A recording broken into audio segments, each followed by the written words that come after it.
para todos os públicos.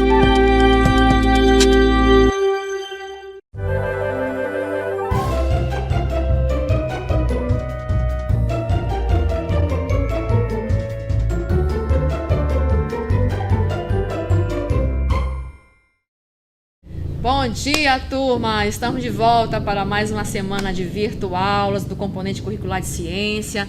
Escola em Minha Casa, projeto de vida fazendo a diferença na educação dos nossos alunos aqui em Rosário. E Deus conduz a nossa vida hoje, nossas semanas, nos concedendo saúde, né, força e paz nessa caminhada. Vamos começar a nossa virtuaula de hoje, revisando um pouquinho do conteúdo da semana passada e vamos dar seguimento a um novo conteúdo. Então, a aula de hoje, vamos começar revisando. Nós falamos na semana passada a respeito das características e diversidade dos animais invertebrados. Lembramos que eles são animais que não possuem coluna vertebral, né? Alguns possuem o corpo mole, protegido ou não por uma carapaça, tem diversas características, pertencem a um grupo diverso. 90% dos animais do reino animal, eles pertencem à classe dos invertebrados. E aí nós aprendemos dos grupos moluscos, dos insetos, dos artrópodes, dos quinidários, não é isso? Então, hoje nós iremos começar o novo conteúdo que vai falar a respeito dos animais, mas a maneira como eles crescem e se reproduzem. Nós estamos falando nesse momento apenas das características dos animais. Hoje nós vamos aprender como características que eles crescem e se reproduzem. Os seres vivos, eles possuem essa capacidade, essa característica de nascer, crescer, desenvolver, reproduzir e chegar à sua fase final, que é morte. Esse ciclo ou essa sequência, né, nascer, crescer, morrer, que acontece com todos os seres vivos, ela é chamada de ciclo da vida. Ciclo da vida. E aí nós temos o ciclo da vida para os leões, para os gatos, para os cachorros, para os patinhos, né? Como a gente está vendo aqui na tela, é o ciclo da vida. Mas vamos para uma definição bem sucinta do que seja ciclo da vida. Olhem na tela. Olhem para cá. Ciclo da vida é a sequência de acontecimentos que se verificam na vida de um ser vivo, desde que este se forma até que produz a sua descendência. Portanto, a partir do seu nascimento, vai acontecer as outras fases. Nascer, crescer, desenvolver-se, reproduzir-se e a fase final, que é morrer. Então, a isso tudo nós chamamos de ciclo da vida. Tá certo? Olhe para cá também na nossa telinha, alguns animais que vão aparecer, bem pequenininhos. E os animais, nessa fase, eles são chamados de filhotes. Ao nascer, os animais são chamados de filhotes. Então, nós temos aqui na nossa tela o filhotinho do tigre, do macaco e da girafa. Portanto, na fase de nascimento, bem pequenos, eles são chamados de filhotes. E aqui na nossa tela nós temos os filhotes de animais como o cachorro, né, a cadela aqui. Eles crescem, se desenvolvem e com o passar do tempo eles se tornam adultos. E vai mostrar aqui no ciclo da vida desse animal.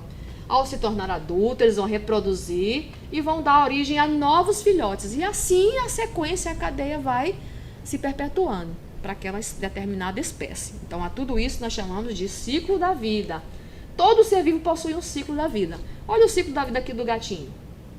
Então, quando filhote, depois passa para a fase adulta, vai fazer a fase de reprodução, vai ter novos filhotes, vai morrer e assim sucessivamente. Todo ser vivo passa por esse ciclo. Isso inclui nós seres humanos também. Nascemos, crescemos, desenvolvemos, reproduzimos e chegamos à fase final, que é a fase de morte. Isso tudo é chamado de ciclo da vida. Vamos aprender agora como nascem os filhotes. Como eles nascem, os filhotes de alguns animais. Bom, alguns filhotes de animais se desenvolvem na barriga da mãe. Esse é o caso dos cachorros, dos gatinhos e do golfinho, um animal que vive no ambiente marinho, que também ele é considerado mamífero. Então vamos lá. Alguns nascem de filhotes da barriga da mãe, outros já vai nascer de ovos. Mas eu quero falar nesse momento do período de gestação de cada animal. O que é a gestação desses animais? Bom, é o tempo em que esse filhote ele vai permanecer na barriga da mãe.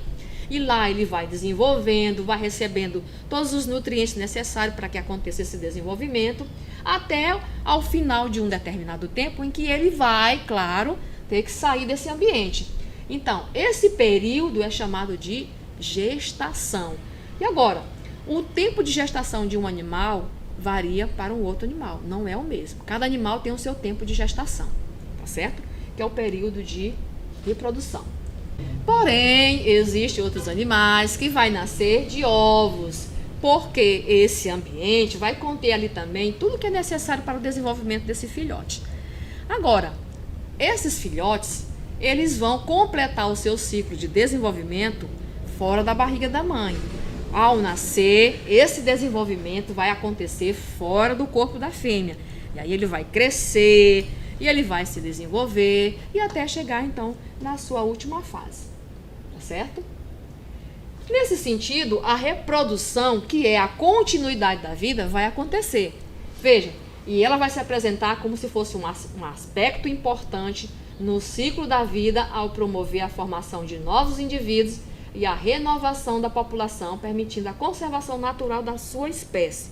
Portanto, a isso nós chamamos de reprodução. A reprodução, o que é? A continuidade da vida, de acordo com a espécie do animal. Tá certo? Bem interessante isso, né, irmão? Então, chegamos aqui no momento em que alguns animais vão sofrer algumas mudanças no seu corpo e mesmo até do seu ambiente, que é o caso de animais como os anfíbios, no caso dos sapinhos, das rãs, né?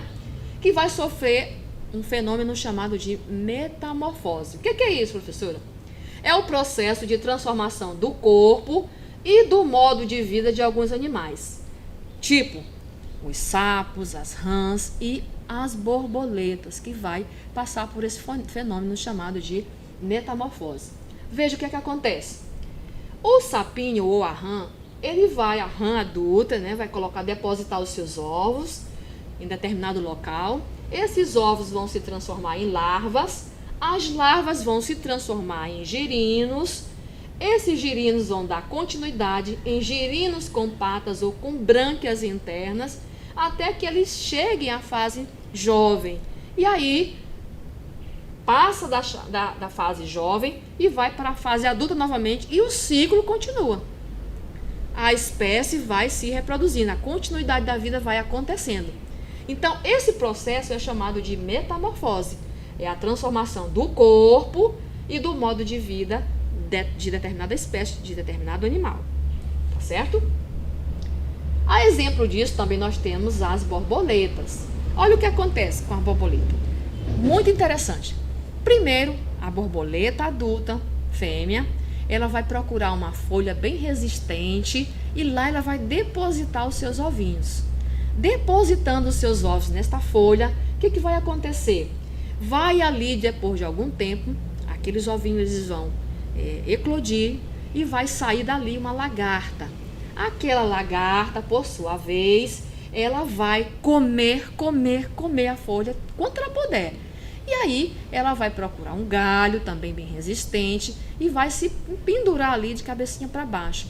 Com o passar dos dias, ela vai ficar envolta um tipo um lençolzinho, uma casca que ela é chamada de pulpa ou crisálida. Essa casquinha onde ela vai se envolver, que é chamada de crisálida, ali vai ser o ambiente dela, onde ela vai se desenvolver.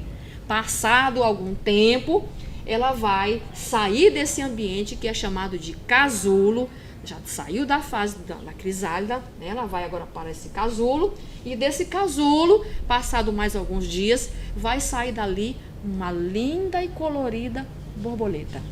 Esse processo todo de transformação é chamado de metamorfose. Legal, né, turminha? Muito bem. E chegamos então no nosso quadro, no nosso momento. Você sabia? Nossa curiosidade de hoje é a respeito das borboletas monarcas. Olha o que acontece com ela. Você sabia que as cores da borboleta monarca, ela é utilizada para defesa do seu organismo, defesa dos seus predadores? Pois é, elas possuem essas cores, né, para funcionar como se fosse uma defesa para os seus predadores. E também elas utilizam essas cores para atrair os machos das suas espécies. No caso aqui a espécie da borboleta monarca, tá certo? Elas possuem antenas como seu principal órgão sensorial, o órgão de direcionamento. E no caso das borboletas monarcas vai funcionar como se fosse o nariz. Lembra que elas são exemplo de animais sugadores, de insetos sugadores? Pois é. Muito bem, turminha, então chegou a hora da nossa atividade. Vamos revisar aqui o nosso conteúdo através de um pequeno exercício. Olho na tela, então. Questão de número 1. Vamos completar as sentenças. Sentença A e B. Na A, a sequência de acontecimentos que se verificam na vida de um ser vivo, desde que este se forma até que ele produz a sua descendência, é chamado de quê? Que nome é dado para essa sequência? É dado de, chamado de ciclo da vida. Ciclo da vida. Na sentença B, ao nascer os animais são chamados de filhotes. Esse momento, ele é chamado de filhotes. Muito bem. Questão de número 2. Observe a imagem e responda que nome é dado ao processo de transformação dos animais como a borboleta. Acabei de falar aqui, né? Foi o nosso último tópico. Então, esse processo de transformação, ele é chamado de metamorfose. Na questão de número 3, observe a imagem e responda. Qual desses animais nascem do ovo? Faça aí um X. Nós temos o animal na opção A, nós temos a vaquinha, na opção B nós temos a tartaruga, na opção C nós temos aqui a serpente. Qual desses nascem do ovo? Então, opção B, as tartarugas nascem dos ovos e também as serpentes, elas nascem de ovos, tá certo? Turma, chegamos ao final então da nossa aula de hoje. Quero deixar aqui meu forte abraço, uma excelente semana a todos, saúde e paz, até a próxima aula.